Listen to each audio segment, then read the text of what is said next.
these gorgeous wellies and stripy tights. I outgrew them.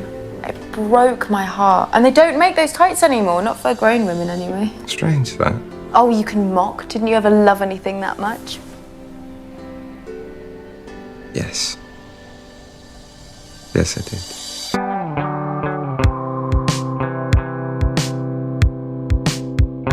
In less than a decade, English actor Sam Claflin has appeared in ensemble casts, alongside big names like Charlize Theron in Snow White and the Huntsman, and Jennifer Lawrence in the Hunger Games trilogy.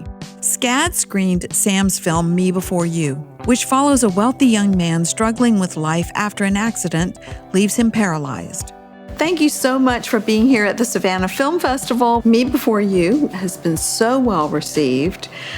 What difference has it made in your life? It opened my eyes to a world I had no clue about. I spent close to a year doing research and kind of going on that journey with Will. This is the story of one man's journey. I think we as storytellers do that story justice, but that's not the story of every person in his position. As an experience, it made me ask a lot of questions. It was just a really challenging and inspirational period in time, but one that taught me a lot and made me grow and made me want to work harder and live life to the fullest, I suppose. You know something, Clark? You are pretty much the only thing that makes me want to get up in the morning.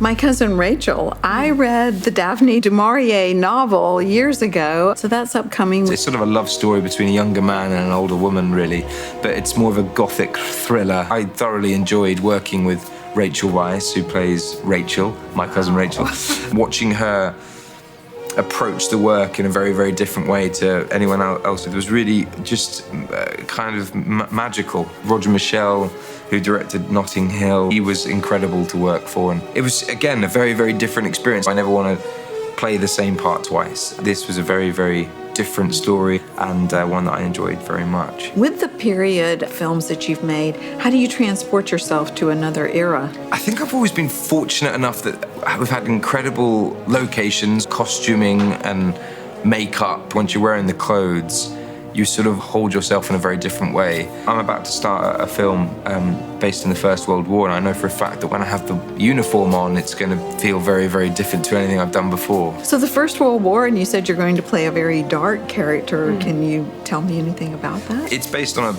play originally by R.C. Sheriff, and it's called Journey's End. He was himself in the trenches, on the front line. These very young men having to deal with fear in their own special way and individual way in the trenches. It's not a true story per se, but it's a true story of hundreds of thousands of men. Would you like to talk about their finest? It was a departure from anything I'd done before. It's a love story, but it follows the story of this young female writer who's hired by myself, who's also a young writer, to basically write propaganda movies at that time. Despite the fact it's set during wartime, it does have its humour, it does have its lightness, sort of romantic comedy. If you look carefully within that movie, my character, he types a lot. So there are moments where he's just doing this without actually being on a typewriter. So he's sort of pretending in his head that he's typing something out. It's just little things like that. It's not even always for the camera, it's usually just for myself to make him three-dimensional. I find it so fascinating watching people and how they hold themselves.